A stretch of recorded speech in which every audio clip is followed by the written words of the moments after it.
Bears fans, YouTube, welcome back to another episode of Bears Fans Talk. Johnny CMD here as always with the main event, Kevin Haggerty. Not as always. We've been having some spotty coverage. It's really multifactorial in nature.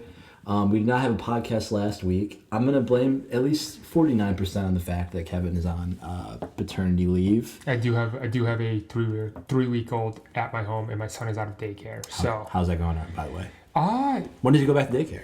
Next week when I go back to work. So you're on the last week of paternity leave. Correct. Mm. Tomorrow's my last day off of work. And I go back, and then at end of Q1 I'll take another 4 weeks. But overall, dude, it's been great. I love it. Do recommend for anyone that's considering having a second child. I'm looking at you, Johnny. It's honestly 0 to 1 is much more difficult than the 1 to 2, and I subscribe to that logic 1,000,000%. I hope so. I hope that's it. Is, dude, because I know this is a Bears Fans Talk podcast, but just like thinking about it, like going from 0 to 1, like you lose your time, like hence why it's hard to like get this together. Like that once you get past that, like dude, it's just a little more work. Like it's the same stuff. Also, just having a little bit of an idea of like what actually happens and kind of like the hiccups in the road. I was anticipate it. Yes. I mean, I get that. I also, your mother like is really kind of like talking into having like as many kids as. Why is that? What did she say to you? No, she's just like, your mother's awesome, and she's just like she loves having as many kids as she does. She's got four kids. Obviously, you're one of 4, and she's just like, it's amazing. And like I like look at your mother, and she's like, I know she's like, you know, whatever, right? But she's like the happiest person. Like when she coming from her kids. When she looks at her kids and her grandkids, even Tori's kids. I'll give her grandkids. She gets so happy, dude, and it's awesome to watch. She does. She really does, and like that inspires me. So, we were talking. We're well past. I think you were here when she was here when we were talking about this. Yeah, because we were watching the JD Vance video. Of someone was asking like what should we do about the cost of like daycare and raising kids. I brought it up to her, and then JD Vance was like really stammered and was just like, maybe start asking your grandma and grandpa if they want to help out. And I'm just like, wow, that's I know, yeah, that's not a great response. But your mother would be more than happy. She even offered to watch my kid and Marcus's kid. And I was like, Ms. Corcoran, I would never put that burden on you. So that's 49% of the reason why no podcast last week. But I gotta say, I would say another 35, 40, maybe 50%, and we'll leave 1% to something miscellaneous. The Bears suck right now. Yeah, so that's really the 50%. That's really the 50% of it for me. It's just like the Hail Mary game. There was some good. We had a podcast, and I made a bunch of points about positive takeaways. Yep. The Arizona game, we talked about, they completely laid down. We talked about in that podcast, like, there's no way they were losing to the Patriots. No way. This is going to be a get-right game. Yep. And then another game where they just laid down. Dude. Everyone was calling for Eberflus's head. Yep. We didn't quite get that. We got the next best thing, Shane Waldron's gone. Yep. And I'm going to be completely honest. So the Arizona game and the Patriots game, I sat and watched at home with my son and my wife, and at the end of both of those games, I was just like, this was a waste of time. Yeah. And I said after the Patriots game, I remember, I'm not watching the Packers game. And I did not. I did not watch the Packers game with an asterisk. So we decided, me and my wife, our baby didn't sleep well the night before, so we decided to nap while he napped. We put him down just as the Bears game started. We took a nap. He woke up. She went to go grab him. I looked at my phone and I saw it was like the last drive for the Bears. Oh wow! Yeah, what a great time. So I'm just kind of like watching like the little ESPN ticker, and then Tara asked what was going on, and I told her, I'm like, oh, they're about to kick a field goal. She said, oh, we gotta watch it. She just pulled up YouTube TV on her phone, and we're sitting there, and we watched the one play that we watched live was the block, and she goes, wow, maybe we shouldn't have watched that, and I'm like, yeah, maybe we shouldn't. You jinxed us, Johnny. I think we did. I think I did. Yeah. So I mean, yeah, dude. I'm not so like similar to like the Patriots game. Like on the Patriots game I was watching, I turned off the game with like 5 minutes left to go, and I was watching with my wife too. And my wife's like, "You're not a true fan. Turn it back on." And I'm like, "Bosh, you do not understand like how much this hurts me inside." I know. I mean, it really like it was like, and I was getting some texts about it too. Like it actually hurt. It does. I mean, to the point where we had, we've invested so much time in it over the last year and a half. So much and then we time. really got to a point of optimism. Yes. And and it's just, it really, and as bad as things had gotten for like to that point in the season, we still had the thought process like this is still a different team. That what is going on here is different than has been in the past. But we've already fired another offensive coordinator, and everyone's calling for the head coach next, and we'll talk about that. But it really makes you wonder: is this actually different? Are we going to be sitting here 2 years from now, being like, "Well, Caleb Williams is out. We're a bottom third team. We've got no playoff wins in the last." Go Archie Manning. Yeah, that'd be fun. That'd be fun. I don't want to put that in the universe, but I'm just saying, like, I mean, it's. Let me just, before we move on to that real quick, like, I can't even take credit for this. This is my buddy said it to me. I was having a cigar with a couple other friends, and we were talking about the Bears. This was Packers week, so they hadn't yet played the Packers. This was after the Pats game. And he said, and I firmly believe this, he said that Hail Mary pass set the Bears franchise back 5 years. It might have. I mean, I'm hoping that's not the case. But he's a Bears fan too. He's a diehard Bears fan. Really smart guy. I'd love to have him on the podcast. Boris, he's amazing. Super smart guy. And like, I like thought about it for a second, and I was like, it was after the 2 losses to Arizona and after the Pats, and we were coming up in this rough stretch. And I'm like, dude, maybe he's right. So I think you could point to the Hail Mary, but I think that the things were bad in the locker room. What I saw in the losses between, but that's the thing. But that's the type of play that, like, if there's sets it off. If there's any animosity, if there's any, like, it just takes a little. That's a spark. There's a ton of oxygen in there, and it boom. That was the spark, but I think the locker room was already like doused in gasoline, and that something like that was bound to happen at some point. Because I just got the sense in the Arizona game, especially on the offense, that they were just not. They didn't care. Like I think maybe Rivers hadn't lost the room, but Shane Waldron definitely did, and I think that's pretty clear. And I say I didn't watch the game. I definitely, went back. The Packers game? Yeah, the Packers game. Yeah. I definitely went back and kind of got a sense of what was going on there. And the offense seemed to look a little bit better. Dude, Thomas Bryan can call a game much better. Caleb, it sounded like Caleb was saying, like, yeah, we got through, like, the players were getting out quicker. DJ Moore was like, yeah, we were utilizing the play clock a little bit better. Yeah, but it's ridiculous sometimes. Like, some of the penalties that the Bears are having, like, dude, it's like, they just didn't look crisp. Yeah. So it looks better on Sunday, though. 21-67 days. For those of you wondering why we're staring at this number right now, that is the number of days it's been since we've beaten the Green Bay Packers. It is the longest losing streak to a team that anybody has in the NFL. Oh, nice. I wonder if anybody has in professional American sports. Wait, that can't be 100% accurate. What?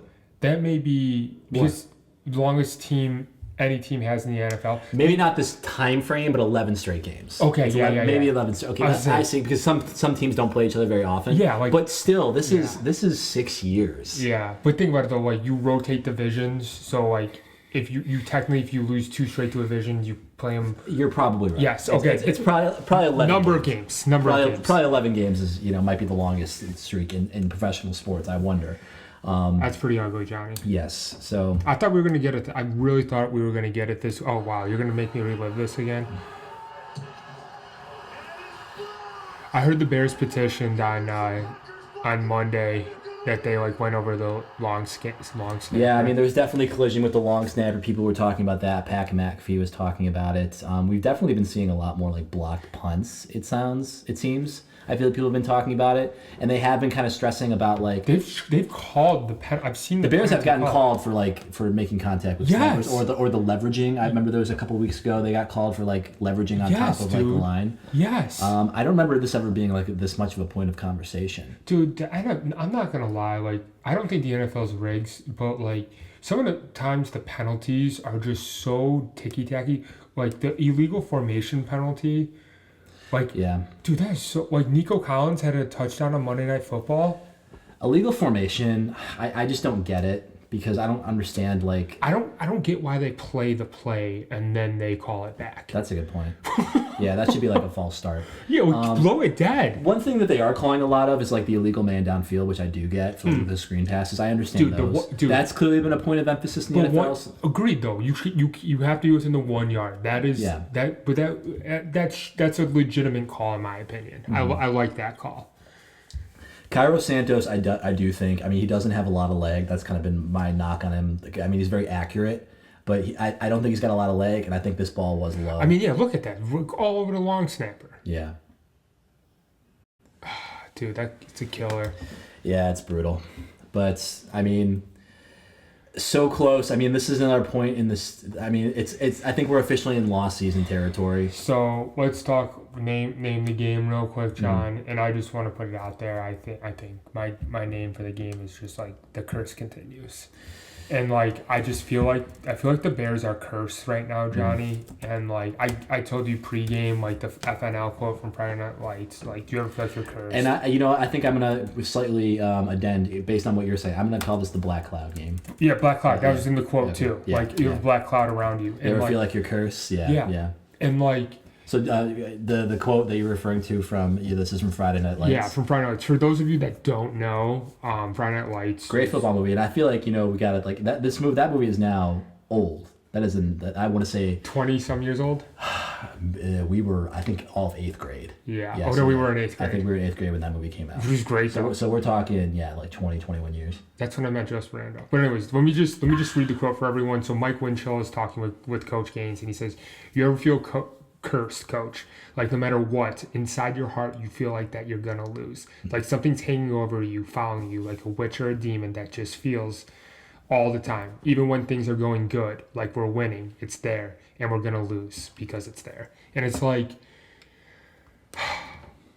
he did say Black Cloud in that quote, right? No, I didn't make that up. Black Cloud, I think, is when they're going to the coin flip. Mm-hmm. I think it's in there, the Black Cloud somewhere. I'm not going to look at it, but I think you're right. It's saying tomato on that. Okay. But here's the thing, though, John. I was thinking about it. Last year, there were a lot of close games that we lost. Mm-hmm. And it felt like, I'm not saying we were losing on purpose, but... Last year, no, I don't think that was the case. It just felt like, things weren't going our way. Mm-hmm. But, like, dude, this year, like, things are not going our way to an extreme. It's not like the ball bounces the wrong way. It's like losing on a Hail Mary pass, a blocked field goal at the end. And here's the worst part about it all. Those were two. If they don't catch that Hail Mary pass, if that field goal goes in like it should have gone in, those are 2 game-winning drives for Caleb that are now taken away from him. Yeah. And like the narrative is getting flipped on Caleb, not to his detriment. And Caleb looked great this game. I think a lot of people have there was fabricated rumors of them potentially talking about benching Caleb Williams, and I think that was all completely made up. Yeah, by who? So you go ahead. I'm not going to be the one to say because I don't believe any of it. It's fun to talk about, but so people were saying that there are veterans in the locker room saying they want Tyson Bagent out there, which I can't imagine possibly being Tyson true. Looked great in preseason. What are you talking about? He did. I love Tyson Bagent. We got our boy with us everywhere. Let's go. We got our Tyson Bagent icon. He's got the flow going on. So there was someone reporting that the veterans saying, and then there was someone who came out and reported that was actually leaked to the media falsely by Bagent's dad, which I can totally see. From Hard Knocks and from what I've seen about this loudmouth, hot-headed guy, I could see it, but I don't think any of that was validated anywhere. It's just a fun thing to talk about. I can totally see Tyson calling up his dad and just being like, "Dad, what are you doing?" Yeah. He's like, "Tyson, doing what's best for you, son." Yeah. Like, God. I mean, I think if you're Tyson Bagent and you're a guy who's really trying to find your place in the league, you don't need that kind of circus. No, but like he can't control what his dad seems like a complete. Yeah. Like his dad doing that, I can totally see that. So I mean, Caleb throughout points of the season has objectively looked bad. He's missed throws, but the offensive line is in shambles. A bad offensive line and now an injured bad offensive line. Actually looked a little bit better from like what I saw in terms of the numbers. The Swifts on that sweep play or whatever, number 70 was pulling around, just laid out that dude. Like, I mean, yeah, the Bears should have won this game, and it sucks that they did not. And like, I put money on the Bears at halftime, and I was like, oof. Yeah, oof. I didn't take them pregame. I was like, I'm not gonna hurt it. And I watched them, like, dude, they're showing heart. Yeah. They're showing heart, and like the offense looks good. Like, dude. There's something I want to talk about in terms of like the curse and the black cow, because I feel it in my heart too, that I just feel like there's part of me that says the Bears are always going to be bad. They're never going to figure it out. They're never going to be the team like the Packers that we want them to be. They're just kind of like always in the mix. They're always good. Like maybe the Packers. They won't beat the Packers. The Packers haven't. Yeah, I don't think so. It doesn't feel that way to me. Argument to that is Matt Eberflus is now 5-17 in one-score games. I heard something on the radio. I want to say Can you say what the win percentage of this is? Can you Google that or like just calculate that really quickly? Yeah. What is 5 of 22? I know how to do math, Johnny. Please and thanks. 23%. 23%. I think I heard something on the radio. The next closest is something like the next person like worst is like 37% among active coaches. 37. It's like there's a big jump. So this is terrible. So it really makes you feel like there's something hanging over the Bears' head. Yeah. That being said, I think that we're also biased a little bit by our own perceptions. We're very hyper focused on the Bears and the Bears' miseries. You sent me that tier list that I think is actually good, and I think it highlights a couple of things. So first of all, you got the numb to it all, the Jets. Oh yeah, that's the only saving grace. The fact that we are not the Jets, dude, that is the only saving grace of this whole, like literally. The only thing that is keeping the Bears out of the prime media spotlight right now is the circus that is going on in New York right now. Yes. They just fired their GM too. Yeah. That is an absolute dumpster fire. Yeah. And thank God that for the Jets. They've got arguably more talent than the Bears and look so much worse. Are you kidding me? Yeah. The team should be not undefeated, but they should be dominating right now. Not dominating. I don't think I believe it. Do you remember how much money you won from me at the end of that? I told you to take. Who were they playing?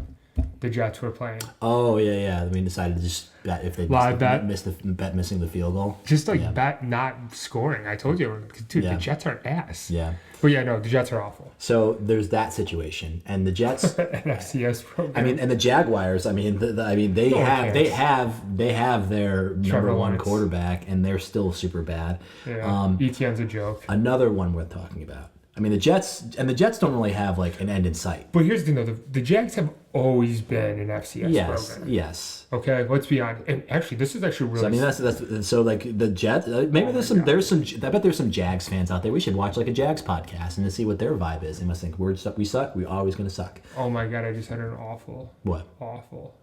Oh man. What? Who was the last generational talent to come out of the draft? Last generational talent to come out of the draft? Joe Burrow? No, Joe Burrow wasn't generational. Trevor Lawrence. Yeah. What happened at the end of Trevor Lawrence's first season?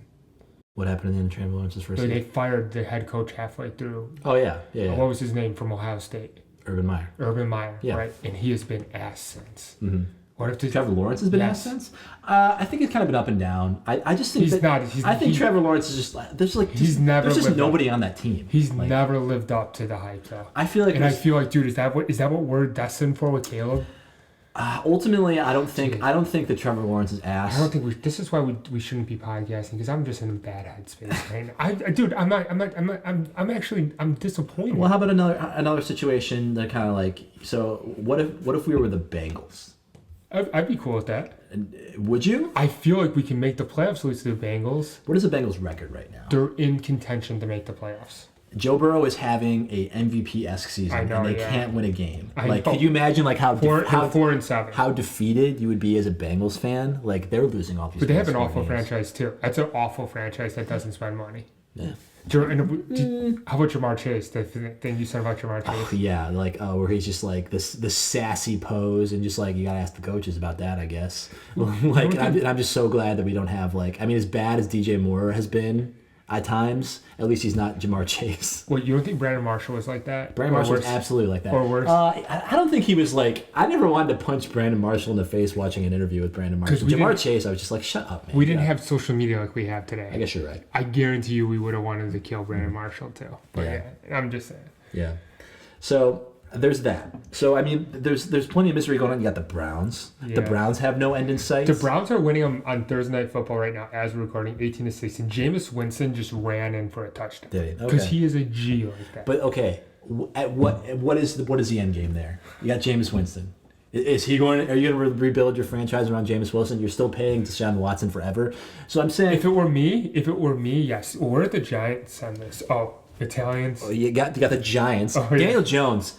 Never seen that before. Just been like mid-season, that got benched. Like, thank you so much for your time. Did you see that? Yeah. Yeah, that was crazy. Where I really appreciate my time. I told you blink twice if you're okay. If you need help. I didn't do what I needed to do. I mean, that's clearly something that he decided to do on his own. I think. Who do you think is telling him to have that press conference? To save Why? To save face. Why? Because he wants another job. I don't think that helps him get another job. So he was playing. Did you hear he was playing safety? I said another thing. He was playing safety. Remember Baker Mayfield was playing defensive tackle for the Carolina Panthers. Now he's about to leave. Where's Tampa Bay on this list? Lurking. Dude, Tampa Bay's good. You got the Cowboys. Oh yeah, that's it. I mean, who are in a terrible situation. Like, what are they going to do going forward? Jerry Jones seems to have lost the rails. He looks old. Yeah, he does. Dude, when they were showing him on Monday Night Football, I'm like, he looks old. Yeah, dude. Yeah. And then this is actually where I'm a little scared. What? So Bo Nix is elite. That's scary. Washington is a playoff team. And then where's the Patriots on this list? The Patriots are a little bit lower. Because the Patriots still aren't. They're really not. Fun, but it doesn't matter. Fun QBs that could. So we'll get to the other post that you sent me. But dude, that's the problem though. Is that like, did we take the worst quarterback in this draft? Which is, I don't think we did. Honestly, in my heart of hearts, Johnny, like I'm down on the Bears right now, but I'm not down on Caleb. I think Caleb objectively at the Packers game had a good game. You have his passing chart, don't you? I do. Show his passing chart, and he was using his legs. Yeah. And he looked comfortable. He was getting the ball out like this. Yeah. He was a full second faster than he has been the entire year.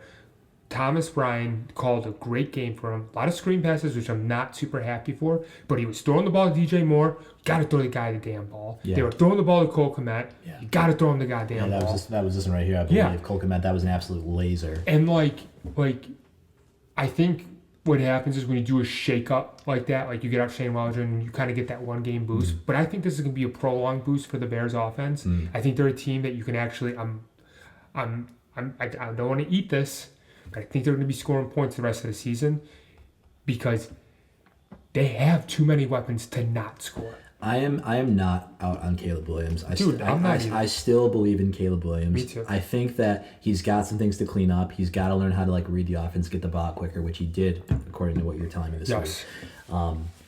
And I think if the offensive line gets better, I think that if they need to bring in an offensive mind in some way, shape, or form. Cliff Kingsbury.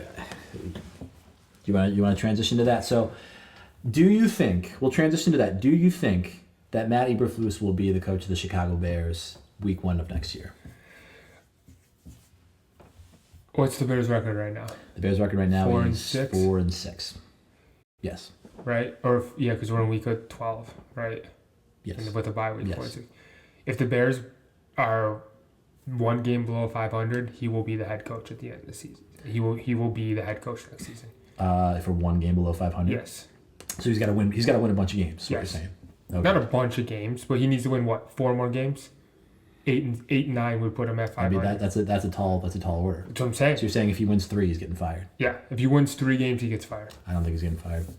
I think he could lose out, but as long as the Bears don't look embarrassing, like if they compete in these games, even if you lose out, I think he's still gonna. I just think they're still bringing him back. I really do. I think that's like they think that Eberflus is the guy. And I think some of the criticisms are overblown, but again, we were talking about like the time's clicking for like polls it's ticking. The clock is ticking, bro. You can't have another losing season. If you were to pivot on a head coach now, I'm just saying like for optics purposes, you can just pin it on Flus, call it a day, and you can buy yourself another 2-3 years. If you run it back with Flus again, it could be a situation in which maybe the ownership or maybe the president is just like, we're not going to go out and spend Harbaugh money. We're not going to go out and spend McCaskies. The McCaskies and Kevin Ward. We're not going to go out and spend Ben Johnson money. We're not going to pay $20 million for a coach. This is the coach you got. He's made his defense better. Go find a better offensive coordinator. That's what you got to do. I think that's probably what it's going to come down to. I don't think they're going to get rid of him unless the Bears are getting booed off the field in these games like they were essentially in Arizona and the Patriots. Do you know what doesn't make sense to me, Johnny? That the NFL is a multi-billion-dollar organization. Billions of money flows. Yeah. Why would you be cheap over a couple $1 million? Because it's bottom line. Because you know what? It's the dollars that these owners are playing for. It's not wins and losses. I know, but like, don't you? And that's what we need to. That's what we need to accept as fans. Like, these owners. it's like nice if their team is winning because maybe there is a little bit of a bump in the profit, but I bet it's not significant. You know, I bet it's really not Johnny, significant. You know, Johnny, that's the same BS that when I went to school at Illinois State University and I was sitting there pitching them and like they redid their stadium and they intentionally made the stadium like 5,000 seats too small to go to from FCS to FBS football. And I'm like, why? I literally questioned the athletic deity on it. And they're like, well, there have been numerous studies done that only the top 10 programs actually turn a profit in football and in FBS football. I'm like, do you understand the intangibles that come with it? A successful football program, do you know what your enrollment does? Your applications go? Do you know the goodwill that you gain amongst population? Do you know I the do. answer? Do you have those answers to those questions? No, you can't quantify it. Yeah, well, And I'm a guy who quantifies everything. And I'm telling you though, having a successful football team translates to more than just bottom line. It is long-term sustainability for your program, for your name, and for your brand. But if you can't quantify it, it's really hard to sell that to the person who's nickel and diamond like all the people who are counting the beans. If a CPA. Yeah, exactly. If you can't say that this is the return on investment that you'll get on this. There's quantitative and qualitative measurements. This would be a qualitative measurement that would be intangible that you cannot put in. Okay, so then what's the explanation for not wanting to? You said it yourself. Like, why do the Bears never pay head coaches a lot of money? I don't understand why they don't. Because it's money. They don't want to spend it. They're like, it's going to hurt the team long term because they're going to turn people off. They will turn off. Bears been around for 100 years. I know, but dude, you got to think about long term sustainability. The way this game's growing right now, all the money we're investing in Europe, all of this, like we're trying to grow the game. There's a whole nother fan base to capture. It's going to be more than just the continent. Yes, you're in the third largest metropolitan area in the United States. Great, awesome, you got that built in. Why don't you go capture the rest of the world too? Go win a Super Bowl. So, you have nothing to say to that? I mean, I do have something to say to it, but I just don't think that it's the reality. We want to believe that the owners are motivated to win these games, but at the end of the day, like I think it's just kind of like a nicety. Like you don't want to be a miserable franchise. I think that probably if you're like a bottom tier franchise like the Jaguars, I think that ultimately does hurt you. But if you're in a big market like Chicago, I think the fans are always going to be there, and that sucks. I mean, that was my biggest critique of like the Cubs and Cubs fans. I'm like, yeah, you idiots are going to sell out that Wrigley Field regardless of how the team does. What do they give a shit? That's a great environment to go to, objectively. Yeah.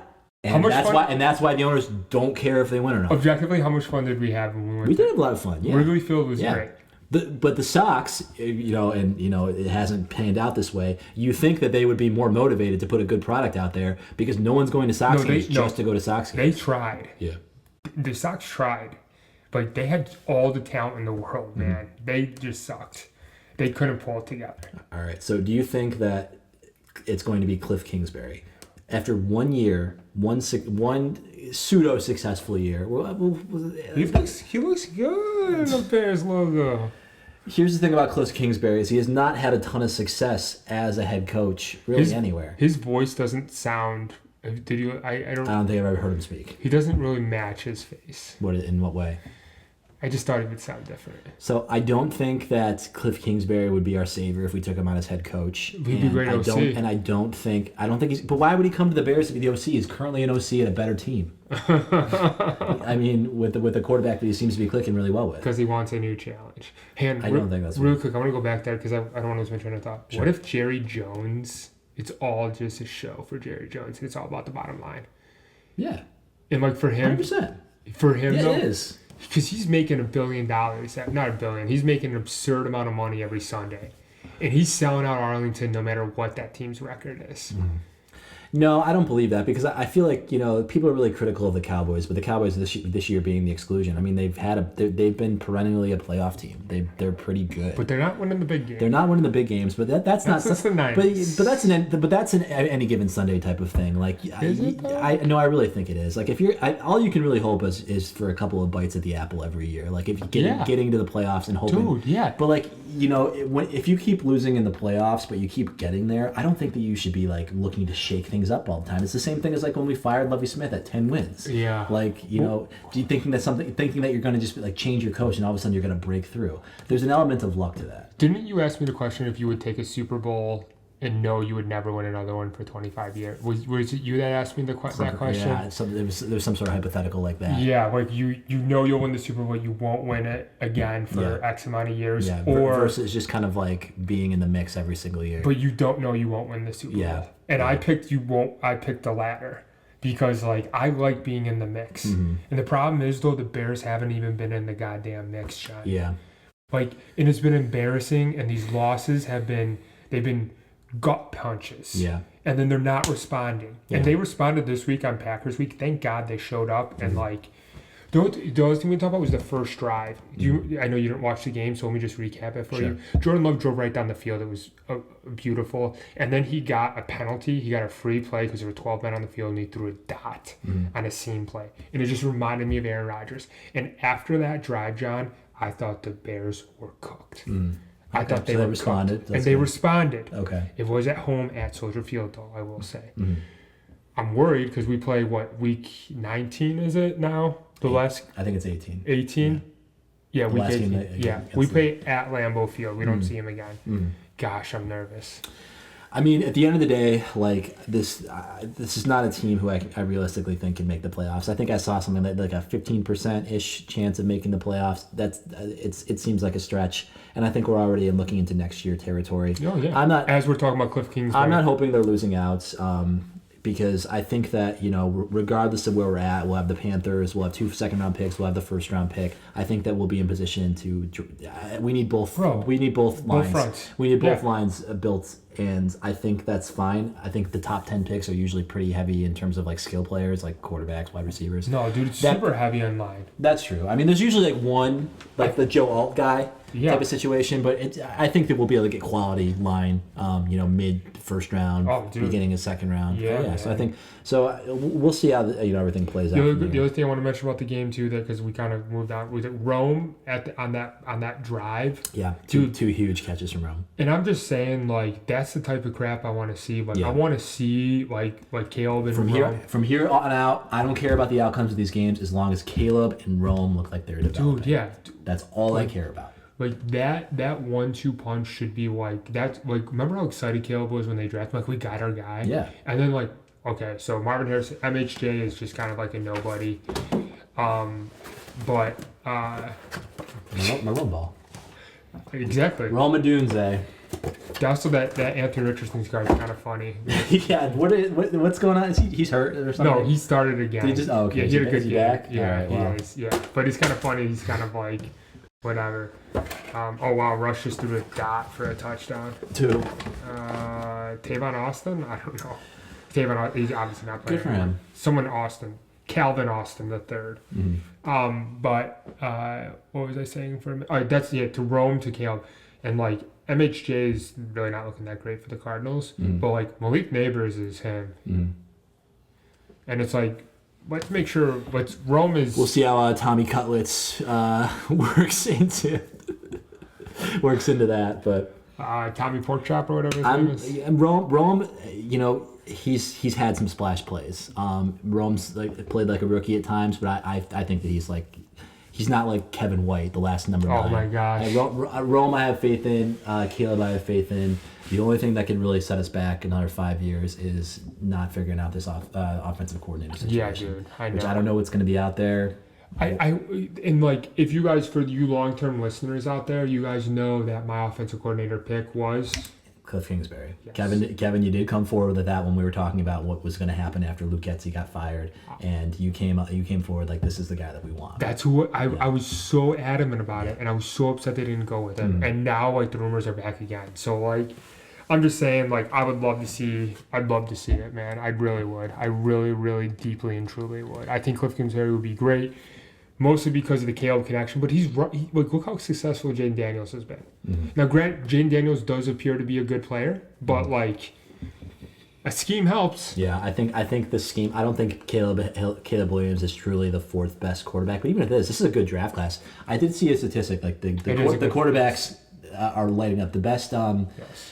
They're the best record for rookie quarterback class since the Joe Burrow, Justin Herbert, and Tua class. That was a great class too. Yeah, yes. So like, let's just go from the top. So Caleb, obviously we have overanalyzed Caleb. Probably like we all know where we stand. We're still believers in Caleb. Jaden Daniels has cooled down significantly, but still seems as if he's. It's there. Yeah, I mean, he's there. Bo Nix, wow. Kind of surprising. I wouldn't say I drafted him. Just saying in fantasy. Especially given I can't name a Broncos wide receiver. I was gonna say Jerry Jeudy, but he's on. Jerry Judy's on the Browns. I know because you beat me last. By the way, everyone. So in fantasy football, I know you guys don't care, but I just gotta mention it. My team is an absolute juggernaut, and I happened to play Johnny Corcoran last night. How many wins did you have prior to us playing? I want to say 3. 3. His team is not that good. Yeah. If you objectively, Johnny, your team is not that good. You think your team is good, but it's very mean compared to my team. You're the one bringing this up, man. And the punchline is I rolled you. He rolled. He had Jared Goff though, and Jerry Jeudy, whatever. Yeah. Anyways, regardless of the point. Patrick Sutton got traded too, but Bo Nix looks great. Yeah. Dude looks like. And he's got the mobile. He's a little quick guy. And then Drake May's look pretty solid. Drake May looks like he's all of 14 years old. There's just something very baby face about him. Yeah, I know. I think, great draft class, which kind of counters Tom Brady's point of the development thing. Yeah. I think we go back and forth on that all the time. Yeah. So I mean, I'm like whatever on that whole stance. I think there's just been a couple of bad draft classes of quarterbacks that have just been overhyped. The Justin Fields draft class being the worst of them. Yeah. That was a tough one. Yeah. So. I want Eberflus to be fired. Me too. I do at the end of the day. Me too. And I want the Bears to go after Ben Johnson. I want the Lions to win a Super Bowl. I want Ben Johnson to be like, okay, I've done what I need to do here. I'm gonna go be a head coach. I want the Bears to pay big money, and I want them to give him the reins and figure out this offense. I would love That's what I want to happen. I just do not think it will. Ben Johnson is head coach. Cliff Kingsbury's OC. Sure. How great would that be? Let's just pay them both $20 million, and then $20 million. Cliff Kingsbury would probably come for a couple. Cliff Kingsbury isn't going anywhere just yet. I don't think anyone's going to offer him a head coach job based on one good year as an offensive coordinator in Washington. Yeah, because he definitely. So he's got a 5-year, $10.5 million contract. Mm-hmm. 5-year, 10.5. It's pretty good for an OC. I feel. I think it's pretty good. No, that's not. That's his old. That's not his current contract. Do they even have published contracts for OCs? I don't know if that's even. I don't know. I don't think it needs to be public information. That's why we don't even know how much longer is on Eberflus's contract. We think that he's got 2 years after this. I thought he was in a contract here. We don't know. We don't know. We officially don't know. I don't believe he's on a contract here. All right, we got to talk Vikings this week. Yeah. Sam Darnold's cooled. Yeah, the Vikings defense is good. I think that unfortunately, I think this is going to be another week that Caleb is running for his life. And want to take a guess on the spread? It's pretty tight. It's a home game, so I think we got that. I thought I saw it was like 3.5. I was gonna say 4.5 was gonna be mine. It might have shifted. I haven't. The Bears looked a little bit better against the Packers. Yeah, The Bears historically play pretty well against the division. Packers excluded. It is a home game. It is a home game, I believe. Is that 3 home games in a row? It is. Oh, that doesn't make sense. Oh, it's 3.5. You're right. Yeah, so I think I saw that, which I think is a low line. I'm not touching it. What do you think the over/under is at? I'm going to say it's in the 30s. 38.5. 39.5. Johnny, did you hear this before we came on? No, I've just been gambling too much this season. I've gotten a feel for it.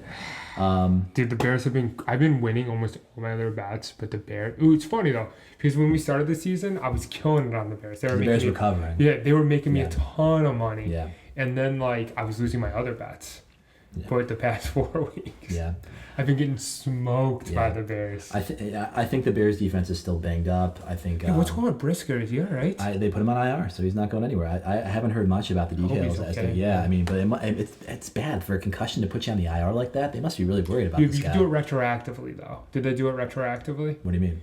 So No. I think from the time they put him on IR, I think he's still got like 2 more 4 weeks. Yeah, I think he's got at least 2 or 3 more weeks dedicated being on IR. Damn. Yeah. So, I mean, I think the Bears' defense is banged up. I think they lost someone on the interior. I think it was Billings. They lost someone on the interior defensive line, and that's been really bumming them out in the run game. And unfortunately, I do think that the Vikings defense is going to get the better of Caleb. What I want to see is I want to see a little more aggressive. Caleb Williams has not thrown a touchdown or interception in weeks. Yeah. In weeks. Let's take some shots. Let's make some mistakes, Caleb. Try to fit a window. Figure out what NFL Open is. I'm fine if he throws a touchdown and 2 picks. But figure out what NFL Open is. Yeah, exactly. Because you're not going to see it in practice. Make the mistakes. I'm fine with it. I saw the same stat. It was like Caleb Williams, like 8 touchdown passes, 5 interceptions, like week 6, or week 7, and like week 11. Same. Yeah, he's not throwing a touchdown interception in weeks. So that's what I'm hoping to see. I want to see him taking some shots. Let's I don't know. Let's just see what we got. Dude, all right? Jameis Winston just took a huge shot. He's limping off the field. Jameis is him, man. I'm telling you. Because he's limping off the field? No, he's just a G. He's just a G. He had a visor on, and he took off the visor because it's a snow game right now. Mm-hmm. It's amazing, man. I'm just telling you. I'm glad you like Jay. Well, let's wrap it up. We'll watch the end of that game and then kind of go from there. All right, so comment what you think the projection of the score. Subscribe. Give us a like. 102, baby. Let's go. Yeah, we're flirting with big time, guys. If you're still watching, you're a real one. Kevin, you got anything else to say before we peace out? I do love the Bears. I'm a little sour on them, but I really truly do love this team. I have loved the Bears more than I do right now, but I will watch this week. Maybe I'll go this week. Who knows? Go. We'll see. Man. I don't know. I haven't put any thought into it yet. All right. Peace. Dude, this is awesome. Am I not going this week? You gave me a look. Well, I've won.